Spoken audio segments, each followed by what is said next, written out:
Good evening, and here are the latest headlines. When ents go wrong, a disturbing new report. Local man discovers ancient temple ruins. Heavily armoured skeletons seen moving through the area. Exploration continues in the area known as the Bane. War seems increasingly inevitable. And we have the latest test match highlights for you. This is the Dragon's Teeth channel. I'm Robert Poyton, and you're watching the news at 10mm.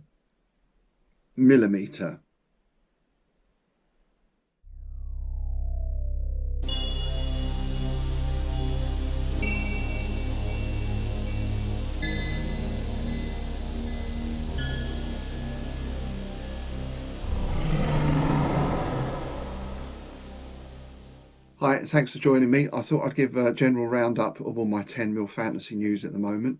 And of course, this is for the rule set fantastic battles that we've been using and really enjoying down at the club. More about what we're doing with that later on. So I was looking for some 10mm terrain and I had a look around on eBay. I'm going to be making some of my own terrain as well, but I wanted maybe just a couple of centerpieces, some nice temple ruins, that kind of thing. And I found a company called CNC Universe Limited who did a nice range. While I was looking at those, I discovered this. Now, this is a beautiful 10mm representation. We've actually got the real one firmly under lock and key just down the road. But this is the 10mm version of something called a Tree Rex. Isn't that genius? So yeah, for me, this is what ents gone bad or ents gone wrong looks like. You know, evolution took a left turn somewhere in part of Fangorn Forest, and this is what we get. So a lovely figure. I'm going to be painting that up soon, and I think that's going to get a lot of use on the tabletop. And here is what I was actually looking for, and what I actually ended up buying were several terrain pieces of ruins and ruined temples. And these were pretty well priced. Again, I could make these myself, but to be honest, for the price of these and the time it would take, I thought these are really nicely done. So they're going to make excellent centerpieces. And I'm going to be basing these, or at least most of them, on CDs. I'll be covering how I do that as well, just to give the models a little more strength. Again, it's a little bit easier to handle stuff if it's on a base. And also, of course, I can build up some terrain around the edge. And the main thing I'm going to have to do with anything like that is make sure at some point I can get at least one 40mm by 40mm base on there. I don't like it when you have bases of troops kind of put at an angle or something. I like to see the unit actually in the terrain it's exploring. I guess another option would just be to have one or two spare figures that we use for that. But anyway, that's the plan. Going to be getting those ruins onto these CD bases, and of course I'll be filming and uploading that a bit later on. So as you know, if you've been following the channel, I recently forked out for quite a large Vampire Count Undead army for our 10mm fantasy battles, and I've actually started painting them now, and I was quite pleased because I got through all the units of the sort of heavily armoured skeletons pretty quick. I think having done some 10mm before, I knew what to do this time. I had a better idea what to do. And to be honest, I didn't spend quite so much time on the detail. It's a bit of a shame because these figures from Excellent Miniatures, I think they're the Forest Dragon, molds is not the word, is it? Design. They have so much detail on. I mean, I could get down to painting individual belts and all that sort of stuff.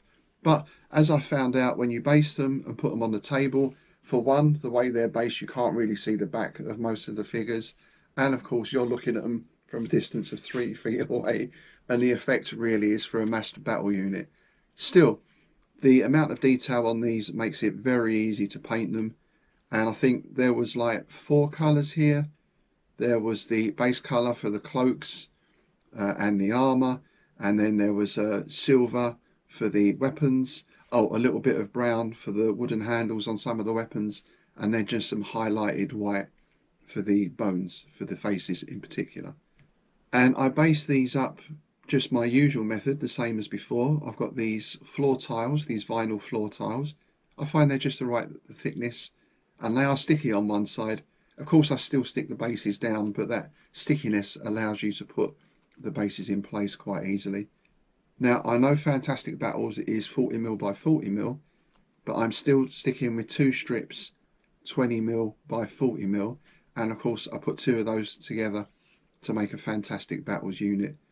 This is just so I can keep my options open. I can go back into using these for War Master, for example. So yeah, it's just a matter of cutting out the base, sticking the units on, adding some watered down PVA, and then applying the flock or scatter. Now, as you'll know, if you've played Fantastic Battles or you've seen the earlier review and battle report that I've put up, Fantastic Battles uses an activation system where a counter goes into a bag for each commander on the field. That's commander, general, hero, whatever. So you draw one of those counters out, and if it's your side, you get to activate one of your commanders who can then issue orders for the troops. So the first thing we needed was a load of counters, which I got here. And again, a bag of like 100 of these costs a few quid. Now, Fantastic Battles mostly uses D6, and we were going to use these to keep track of a unit's resolve. So we were going to put the dice just at the back of the unit to keep track of the resolve number. So I got these minuscule dice, which you can barely see, and they were all right, but of course they only go up to 6. So then if you're above 6, you use 2 dice, etc., etc. So I thought, wouldn't it be easier just to get some more counters and put the numbers on those? So that's what I've got here. And again, it's the same set of counters as before, or very similar. Very cheap for a bag of 100 or whatever it was. And then I just put the numbers on here. So that's going to be a very quick and easy and visual way of keeping track of each unit's resolve. I've got some measuring sticks. And because measurement in Fantastic Battles is in base widths, then everything is fixed. So a unit might move 3 base widths, for example. So all I've done is cut these sticks into various lengths, used a bit of tape to mark them up, and then it just saves measuring out with the tape measure and that kind of stuff. So this brings us on to why we're doing all this. Well, of course, we're doing it to play good fantasy mass figure war games using Fantastic Battles. But because there's been quite a bit of interest in the club, a few of us thought it would be a nice idea to set up a campaign where we have a range of battles that continues. There's a narrative builds. You know, you're not just playing a sort of line up on each side of the table and charge at each other, which we've tended to do at the start, really just to get used to the rule set. So I'm going to be talking about this in more detail. I'm going to do a dedicated playlist for the campaign if it takes off, where I'll take you through all the rules we're using and how the campaign develops over the coming weeks and months. But to put it briefly, the setting I've come up with is there's a central part of the continent that years ago was the scene of a huge war between the 8 tribes. And at some point at the end of this conflict, the area was devastated in a magical sort of apocalypse. So you can think of it as a post-apocalyptic background, but from a fantasy perspective.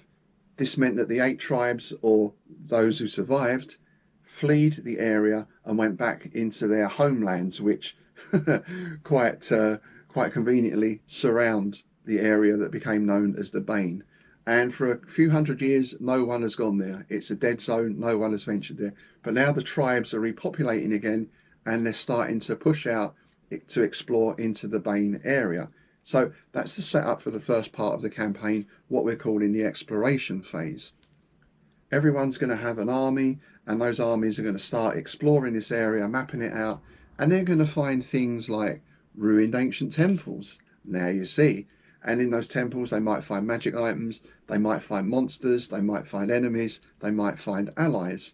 And of course, at some point in this exploration, armies are going to bump into each other, in which case they might form an alliance, they might pretend they didn't see each other, or they're going to have a fight. And that's where we then go to the tabletop to resolve the battle and then feed the results back into the campaign. So that's the basic outline, and as I said, I'll be putting all this up in a lot more detail. Fantastic Battles does have some guidance on campaign games in the rule set, but I'm also drawing on things like the classic Tony Bath Hyborian Age campaign, and from a few other sources as well, and throwing a few ideas in. So hopefully that's going to give us a nice overarching narrative that we can fit our future fantasy games into. Speaking of which, we had another test match last night. That's a fantasy wargame test match using Fantastic Battles, not cricket. I hasten to add, I never really got cricket, never really into it, but anyway, that's another thing. So yeah, a group of us got together for another test match. One or two hadn't played with the Fantastic Battles rules before, so again, this is really a learning experience. Nothing too strategic, pretty much because we had quite a short space of time, pretty much charge at each other and get stuck in. So I'd like to say a big thanks to Mark to start with for allowing us to use his troops. Mark's amassed quite a few armies now. Very impressive range of figures he's got. And what we have here are Saurians, or a lizard man army, complete with some dinosaurs, and I believe some plastic dinosaurs Mark picked up from a local toy shop. Some of those were used in the game and some are purely decorative. And facing off against those, we had a sort of a strange alliance of high elves, wood elves, and human barbarians, complete with a mammoth or two. So a nice mix of figures. I think we were at about 1,800, 2,000 points aside. 5 people playing, a couple of people watching. Everything went pretty smoothly. I think this moved a lot quicker than it did last time. We're used to the activation process now. Didn't have to look things up quite so often, though with the traits we're still getting used to those. And there were 2 really main questions that come out. One was, how do you change formation from column into line? I couldn't spot that in the rules. And the other question that came up is, can a unit charge an individual character? I know that they can shoot at them at close range, but I'm presuming they can charge, but again, maybe I missed that in the rules. I couldn't see that anywhere. So a couple of points. Other than that, a nice fast-moving game. Unfortunately, we didn't have time to finish because a Monday night we have to finish a bit early. But I think the Elf Barbarian Alliance just got it in the end. So that's our news at 10mm today. Thank you for joining me. I hope you can join us for future broadcasts, and please do like and subscribe if you want to follow that Fantastic Battles campaign as it develops.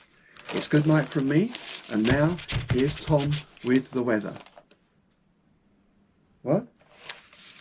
I'm sorry about this. What do you mean you can't find him?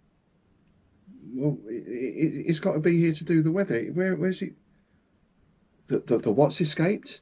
The tree Rex? Oh, how did that get out? Well, where's it going? Where is it?